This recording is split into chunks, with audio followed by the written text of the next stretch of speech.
First at 11, remembering a president and a patriot, George H.W. Bush, now lying in state under the U.S. Capitol Rotunda. Thousands of mourners already viewing his casket tonight. And here's a live look inside the Capitol. The public viewing has been going on since 7:30 tonight. It will continue all day and night tomorrow and Wednesday morning as well, before 2 days of funeral services and Mr. Bush's burial in Texas.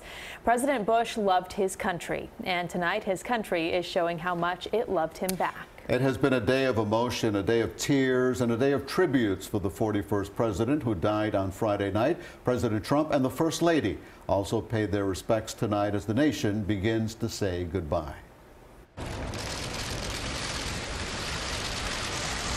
President Trump and the First Lady walked into the Capitol Rotunda at 8:30 Monday night, standing before the casket bearing the body of former President George H.W. Bush. Mr. Trump saluting the former president who lived a life of service that began as a Navy airman in World War II. The visit capping a day made for the history books, the sun setting over Washington as the flag-draped casket was carried up the Capitol steps and past his family and former members of his administration. President George Herbert Walker Bush loved his family, and he served his country. His example will always inspire. The arrival ceremony is the first of several planned to honor Mr. Bush, his life and service to the country. President Bush personified grace. His character was second to none.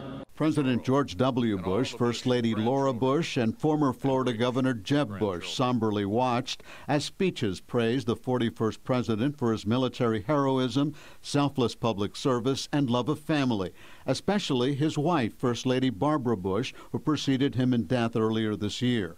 This morning, the younger President Bush greeted his father's casket at Ellington Air Force Base in Houston. The extended family accompanied the casket to Washington aboard Air Force One. His service dog, Sully, who kept watch at his master's casket overnight, made the journey as well.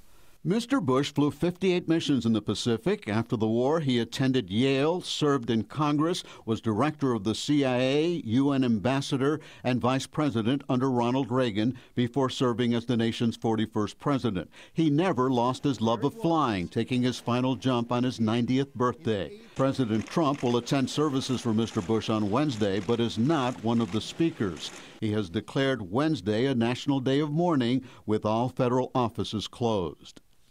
And here's a look at what we can expect over the next 3 days. All day tomorrow, Mr. Bush will lie in state at the Capitol for members of the public to pay respects. On Wednesday's National Day of Mourning, all financial markets will be closed and there's no mail delivery. Also Wednesday, there will be a state funeral at the National Cathedral in Washington, after which President Bush's casket will be flown to Texas, where he will lie in repose at a church in Houston.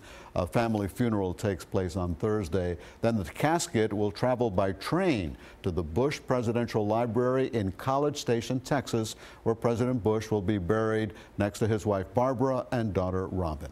And let's take you back live inside the United States Capitol now. The rotunda has been open for 3.5 hours as a continuous line of mourners file past President Bush's casket, getting a few precious seconds each to say a personal goodbye.